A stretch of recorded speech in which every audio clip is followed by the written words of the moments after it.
ایک دن آقا کریم علیہ السلام ایک چٹان کے اوپر بیٹھے تھے اور حضور علیہ السلام قدید کھا رہے تھے. یہ خشک گوشت جو کر کے اس کو بعد میں جب پکایا جاتا ہے تو اس کو قدید کہتے ہیں، یا سرید تھی، حضور کھا رہے تھے. تو ایک خاتون وہ گزری اور اس کے بارے میں اہل علم کہتے ہیں کہ وہ بڑی زبان دراز تھی اور وہ مردوں کو بھی ایسی ایسی باتیں کرتی کہ لوگ جو ہے وہ اس کی شر سے بچا کرتے تھے. تو اس نے کہا کہ آپ تو ایسے کھا رہے ہیں جس طرح کے عبد کھاتے ہیں. تو حضور علیہ السلام نے فرمایا اگر میں عبد نہیں ہوں تو کون عبد ہے؟ فرمایا میں سب سے بڑا عبد ہوں. تو جب یہ بات سنی تو اس کے قدم رک گئے اور اس نے حضور علیہ السلام کی خدمت میں عرض کی کہ حضور آپ پھر اکیلے ہی کھا رہے ہیں، مجھے بھی کھلائیں. تو حضور نے ایک لقمہ اٹھایا، فرمایا لو تم بھی کھا لو. تو اس نے کہا یہ نہیں، بلکہ جو آپ کے منہ میں ہے میں وہ کھانا چاہتی ہوں. تو حضور علیہ السلام نے اپنے منہ کا نوالا نکال کر کے اس کے منہ میں ڈال دیا. تو کہتے ہیں کہ اس کے بعد کبھی بھی اس کی زبان پر کبھی فحش بات آئی نہیں تھی. حضور کے جوٹے کی وہ برکت تھی اور اس کا وہ فیضان تھا کہ اس کے اندر ایسی روشنی ہو گئی. پہلے وہ سخت لعان تھی، گالیاں دینے والی تھی اور فحش گفتگو کرنے والی تھی، لیکن حضور علیہ السلام کے جوٹے کی برکت سے اللہ تعالیٰ جل شانہ نے اس کی زبان کو حسن بھی دے دیا اور جمال بھی عطا فرما دیا. تو حضور علیہ السلام کی عادت تھی کہ آقا کریم زمین پہ بیٹھ کے کھاتے، جھک کے کھاتے. فرماتے میں ایسے کھاتا ہوں جس طرح عبد کھاتے ہیں. وَيَلْبَسُ الْغَلِيظ، اور آقا کریم علیہ السلام موٹے کپڑے پہنتے تھے. باریک ترین کپڑے پہننے سے حضور نے گریز کیا ہے اور یہ علامت تکبر ہے کہ باریک ترین لباس پہنا جائے. تو حضور موٹا لباس پہنتے تھے. وَيَرْكَبُ الْحِمَارِ، اور آقا کریم علیہ السلام دراز گوشت کے اوپر سوار ہوتے تھے. ویسے اگر حضور سے نسبت نہ ہو تو گدھا کہیں گے، اب نسبت میرے رسول سے ہو گئی ہے تو اس کا نام ہی بدل گیا. بلکہ حضور علیہ السلام جس دراز گوشت کے اوپر سوار ہوتے تھے اس کا نام یافور تھا، اور اہل محبت اس کو محبت سے حضرت یافور کہتے ہیں. اور وہ صرف دراز گوشت ہی نہیں تھا، حضور کا پیغام رساں بھی تھا. کسی صحابی کو حضور نے بلانا ہوتا تو اس کو کہتے کہ فلاں کو بلا کے لا. وہ جاتا اور جا کے اس کے دروازے کے ساتھ سر مارتا. دستک کی آواز سن کے صحابی باہر نکلتا تو دیکھتا کیا کہ حضرت یافور کھڑے ہیں. وہ سمجھ جاتا مجھے حضور بلا رہے ہیں. جب حضور علیہ السلام کا وصال ہو گیا تو وہ پاگلوں کی طرح مدینے کی گلیوں میں بھاگتا تھا، حتیٰ کہ قبیلہ بنو سلیم کے کنویں میں چھلانگ لگا کے اپنا خاتمہ کر لیتا ہے. جب حضور اس دنیا سے کوچ کر گئے ہیں تو ہم نے جی کے کیا لینا ہے.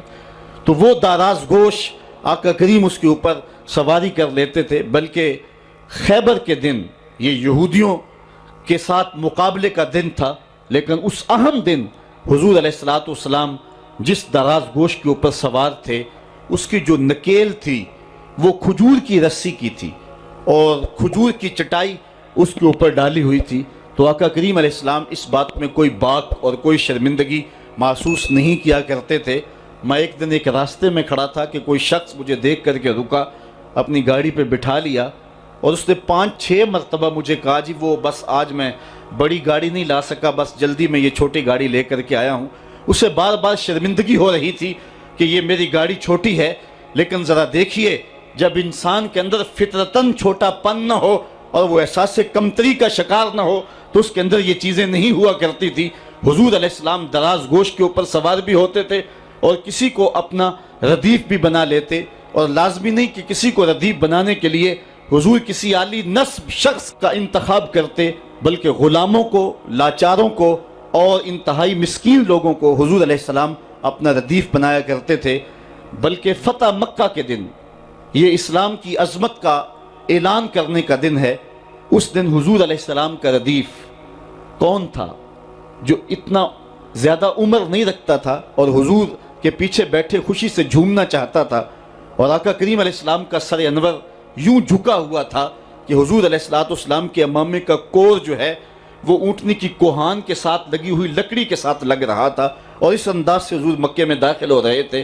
اور حضور کا اس دن ردیف حضور کے ساتھ اس اہم دن سوار کون تھا تو تاریخ کے اندر جواب ملے گا، وہ اسامہ بن زید تھا. حضور کا منہ بولا بیٹا حضرت زید بن حارثہ کا فرزند، جو حضرت ام ایمن کا بیٹا بھی ہے اور حضرت زید بن حارثہ کا بیٹا بھی ہے. رنگ سانولا ہے، ناک چپٹی ہے، حبشی نیاد ہے، لیکن آقا کریم علیہ السلام اس دن اس غلام زادے کو اپنی پشت پہ بٹھائے ہوئے ہیں، بلکہ تاریخ کے یہ اوراق بھی ہمارے سامنے ہیں۔ حضرت حسن رضی اللہ تعالیٰ عنہ حضور کے ایک زانو پہ کھیلتے تھے تو دوسرے زانو پہ حضرت اسامہ بن زید کھیلتے تھے، بلکہ حضور علیہ السلام ایک کندھے پہ حضرت امام حسن کو اٹھاتے ہیں تو دوسرے کندھے پہ حضرت اسامہ کو اٹھاتے ہیں۔ حضرت سید عائشہ رضی اللہ تعالیٰ عنہ فرماتی ہیں، ایک دن حضرت اسامہ رضی اللہ تعالیٰ عنہ کی ناک بہہ رہی تھی، میں نے دیکھا کہ حضور علیہ السلام آگے بڑھے کہ میں اسامہ کی ناک صاف کر دوں، غلام زادے کی ناک صاف کر دوں، تو میں نے عرض کی حضور آپ رہنے دیں، میں صاف کر دیتی ہوں۔ تو حضور نے فرمایا، اے عائشہ، اسامہ سے میں بھی پیار کرتا ہوں، اسامہ سے تو بھی پیار کیا کر۔ غلام زادوں کے ساتھ محبتوں کا یہ عالم اور اس انداز کے ساتھ پیار کا یہ روپ، یہ حضور علیہ السلام نے ہی سکھایا ہے اور یہ حضور کی زندگی کا ہی روپ ہے۔ حضرت حسن فرماتے ہیں، وَيَرْكَبُ الْحِمَارُ وَيَرْدِفُ خَلْفَهُ وَيَلَاقُ يَدَهُ، اپنے پیچھے حضور کسی شخص کو بھی سوار کیا کرتے تھے اور پھر حضور کھانے کے بعد اپنی انگلیاں بھی چاٹ لیا کرتے تھے اور اس میں کچھ شرم محسوس نہیں فرمایا کرتے تھے۔ یہ حضور کی سیرت کے پہلو ہیں جو بڑے نمایاں ہو کے ہمارے سامنے آتے ہیں۔ حضور نبی رحمت صلی اللہ علیہ وسلم کی سیرت کا رنگ بیان کرتے ہوئے حضرت انس رضی اللہ تعالیٰ عنہ بیان فرماتے ہیں، کان رسول اللہ صلی اللہ علیہ وسلم احسن الناس و اجود الناس و اشجع الناس، کہتے ہیں حضور کائنات میں صورت اور سیرت کے اعتبار سے سب سے حسین تھے۔ حضور علیہ السلام سب سے زیادہ سخی تھے اور حضور علیہ السلام سب سے زیادہ بہادر تھے۔ حضور علیہ السلام کی سیرت کے حسن کو نبی رحمت کے خادم خاص انس بن مالک رضی اللہ تعالیٰ عنہ بیان فرماتے ہیں، اور یہ بات ذہن میں رکھیں، یہ وہ صحابی ہیں جن کو 10 سال حضور کی خدمت کی سعادت نصیب ہوئی۔ 8 سال کی عمر تھی کہ جب حضور مدینے میں تشریف لائے تو حضرت ام سلیم جو حضرت انس کی والدہ ہیں حضور کی خدمت میں انہیں پیش کر گئے، حضور یہ بیٹا ہے، گھر کا کام کاج کیا کرے گا، ضرورت پڑے تو اس کو کہیں بھیج لیا کرنا، یہ آپ کی نوکری کیا کرے گا۔ 10 سال حضور مدینے میں گزارے تو حضرت انس نے 10 سال حضور کی نوکری کی۔ کہتے ہیں خدمت النبی صلی اللہ علیہ وسلم 10 سنین، میں نے پورے 10 سال حضور کی نوکری کی ہے۔